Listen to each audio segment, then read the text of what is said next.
Барлықтарыңызға сәлем, менің арнама қош келдіңіздер. Бүгін мен сіздерге сүндеттелу тақырыбында өзімнің ұлымды сүндеттіргенде қалай өтті, барлық сол туралы сүндеттеу тақырыбын таңдадым. Сүндеттеу деген енді сіздер білесіздер, әрбір қазақтың баласы мұсылман болу керек, сүндеттелу керек, және қандай жасты таңдаған дұрыс деп жатады. Енді мен өзім басымнан өтті. Күйеуім дәрігер болғандықтан кейін, балалар хирургы болғаннан кейін айтып жатады пациенттарына 3, 5, 7 жастары, яғни тақ сандарын айтып жатады. Сол жаста сүндеттелген дұрыс деп. Негізі біреулер қарайды оған, біреулер мән бермей жатады. Негізі ол бәрібір дейді. Қандай жасты алсаңыз да, бірақ бала есін өте енді біліп жатқан кезінде сүндеттелген дұрыс дейді. Мен баламды 7 жасында сүндеттедім. Сүндеттегенде ол папасы сүндеттеген жоқ, өйткені себебі өз баласын өзі сүндеттеуге болмайды дей ма, білмеймін, ол жағын мен түсінбедім. Және өз баласына қатты жаны ашып кетіп, жаңағындай қиын болады деді ма, жаным ашиды деді ма, сонымен өзінің баласын өзі сүндеттеген жоқ. Балалар ауруханасында, Астана қаласының балалар ауруханасы, қолы жеңіл, жақсы бір хирургқа сүндеттедім. Сүндеттеген кезде апардық, дайындадық, баланы бірінші дайындау керек сүндеттеуге. Айту керек, осындай, сен сүндеттейді, сен мұсылман боласың, сен енді жігіт боласың, алдайсың баланы, саған көп ақша береді, саған той жасаймыз дегенде. Енді сүндет тойын бір жақта жасайды, бір жақта жасамайды. Мысалы, мен Қостанай жақтан бізде олай үлкен қылып сүндет тойын жасамайды. Шымкентте жасайды, енді күшті қылып өткізеді. 2 баланың, 3 баланың сүндет тойын жаңағы үйлену тойына қосып бірлесіп жасап жатады. Біз жасадық сүндет тойды үлкен, осы Астана қаласында 250 адамдай шақырып жасадық. Енді қалай өтті? Баланы дайындап жүрдік, ол да мән берген жоқ. Көріп жүрді достарының, бауырларының, таныстардың. Енді мен күйеуім часто сүндеттейді балалар, сонда барамыз, бірге алып барамыз, көреді. Ол білді сүндеттеу керек, қалай болатын, не болатын білді. Жарайды, енді алып бардық больницаға. Сосын ол өзі кіріп, жаңағы дәрігерге тапсырып, қасында болып сүндеттеліп үйге алып келдім мен. Олар сүндеттегенде местный наркоз болады, және де лазер деген болады. Бірақ мен күйеуім лазермен жасай қоймайды. Өйткені лазер күйдіреді дей ма, одан да қазір бұрынғыдай кесіп жасаған дұрыс деп жатады. Местный наркоз беріп солай жасады да. Сосын айтты, қазір жарты сағаттан кейін бұның күші кетеді, наркозың. Сосын балаға ауырсыну сезімі болып, бала жылайды, сол кезде ибуфен бересіз деді. Жарайды. Сосын мен енді күйеуім ол күні жұмыста болды да, сосын мен үйге таксимен алып келе жатырмын. Әді жыласын, жарты сағат өтіп кетті, өйткені біз ауруханада жүріп қалдық. Сосын жылап, үйге дейін шыдамай, айғайлап, жылап кетті. Сосын үйге келіп ибуфен бердім, ибуфен де действиет етпей, білмеймін, қатты жаңағы наркоз енді әсерін берді ма, жылап кеткен. енді. Еще біз сол күні кешке мен қонақтар шақырып қойдым. Негізі сол күні қонақ шақырып керек емес екен. Өйткені сен бала ауырады, баламен өзің де не боласың, еще қонақ күтесің, ол дұрыс емес екен. Келесі күні қонағын шақырсам болады. Не болмаса бір аптадан кейін, бала жазылғаннан кейін, не болмаса 3 күннен кейін қонағын шақырсам болады екен. Қонақ дегенде енді жай 5-6 семья солай болып келеміз деді. Мен жарайды деген ғой, қайдан білемін ондай болады. Сосын бала жылап, 1 сағат жылап, оны ұйықтатып, ибуфенді қайта беріп, действиет етпей, сосын бір кез ұйықтады әйтеуір. Бетін ашық қойдық, сосын мынандай трусы алдық. Балаға обязательно трусы алу керек. Осындай обрезанияға арналған, сүндеттеуге арналған аптекалар сатады, не болмаса мынандай инстамагазиндардан арзан табуға да болады. Осыны кигіздік қойдық, ұйықтар кезінде жатады. Сосын жаңа 1 сағаттан кейін басылды, уже шауып кетті. Содан кейін жылаған жоқ, мүлдем жылаған да жоқ, ауырсыну сезімі де бәрі кетті. Бірақ сол уақытта ата-аналарға айтарым, сол жылайтын уақыты болғанда, білмеймін енді, жылаймын, біреулер жылармын, біреулер жыламас. сол уақытта сәл паникаға түспей, сәл шыдай тұруларыңыз керек. Ол сол табиғи процесс. Бала ауырсынып, өзінің қалпына қайтадан келеді. Енді оңай емес қой, кескен жер бәрібір де ауырады ғой. Ал бірақ сүндет деген кезде жылаған жоқ, мүлдем жылаған жоқ. Кейбір балалар жылап жатады, жаңағы істеткізбей жатады, көріп жүрміз ғой енді. Сол және сүндет дегенде қолы жеңіл хирургты іздеп барсаңыздар, сол жақсы. Отзывтарын қарап, біреуден естіп дегенде солай барсаңыздар болады, негізі солай жасаған дұрыс.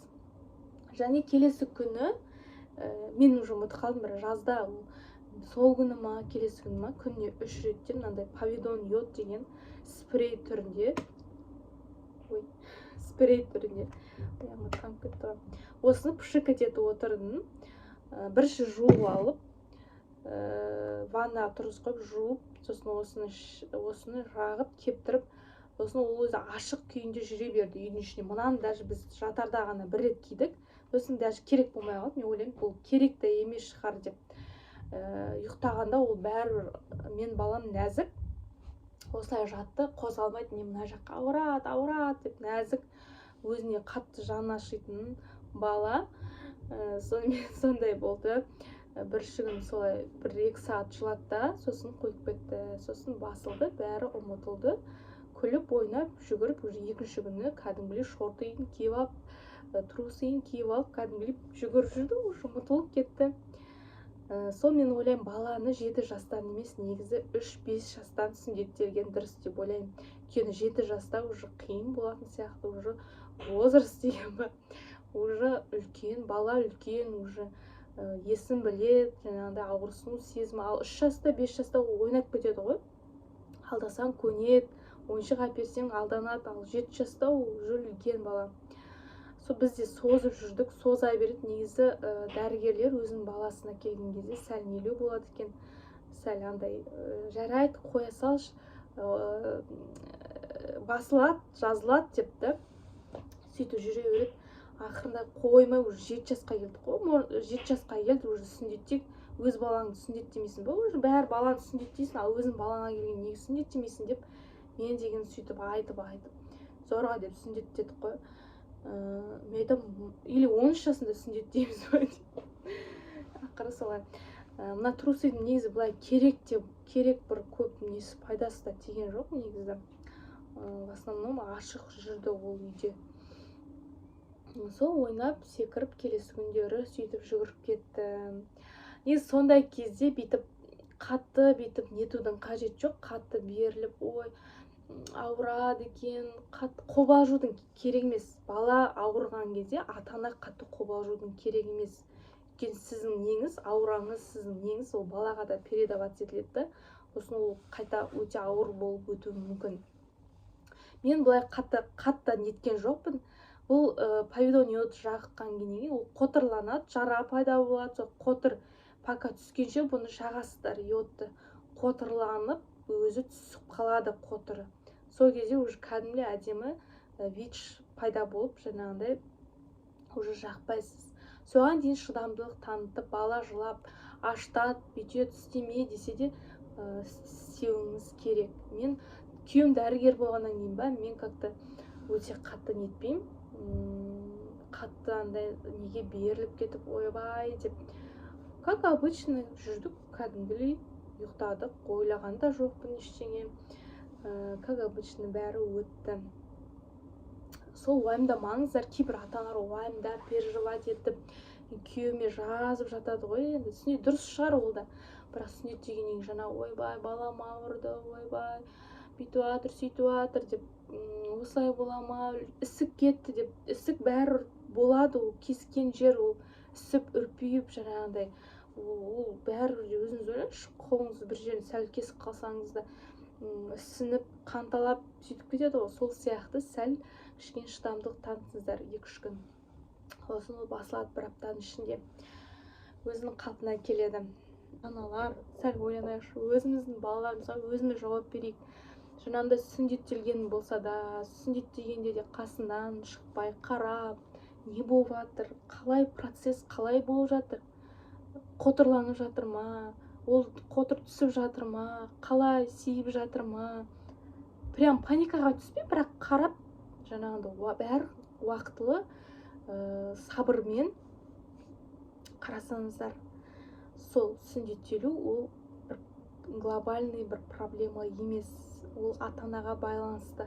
Ата-ана қалай оған қарайды, сіз жайбарақат жаңағындай сабырлы немен қарасаңыз, ол да тез жазылып кетеді. А егер паникаға түсіп сабырсызданып ойбай десеңіз, әрине оның жазылуы да қиын болып кетеді. Және біреулер айтады, жазда дұрыс деп. Жазда дұрыс, әрине бала далада ойнап жаңағындай тез жүріп кетуіне мүмкіндік болады, бірақ қыста да жасап жататындар бар, күзде де жасап жататындар бар. Үйде шауып жүрген бала ол тез жазылып кетеді. Сол мен сіздерге айтарым, қобалжымаңыздар. Сүндеттелу деген дәрігерге сенсеңіз, дәрігердің қолы жұмсақ болса тез жазылып кетеді. Және өзіңізге де байланысты, өзіңіздің қарап, повидон йодты уақытылы баланы аямай, жыласа да жылатып жағып, үстіне дейін, асты үстіне дейін бәрін шылқылдатып жағып, соны кепкенше қарап, сөйтіп отырсаңыз, жаңа өзі айтады, 2-3 сағат сайын дей ма, сол или күніне 3 рет дей ма, соны жағып отырсаңыз, бала тез жазылып кетеді, тез ойнап кетеді. Жаңа сүндеттелгенде көңілін аулайтын ойыншық алып беріп қойыңыз, тәттілер беріңіз, сол алдасаңыз тез жазылып кетеді.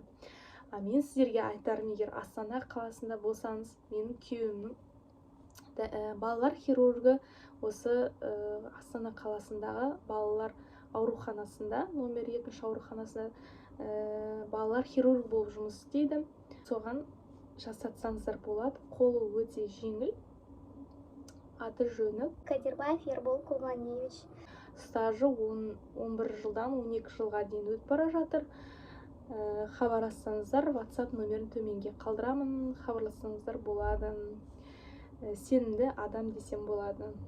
Қанша баланы сүндеттеп, уже сүндеттеліп, сол кісіден өтіп жатыр. Сіздер де сондықтан сеніммен тапсырсаңыз болады.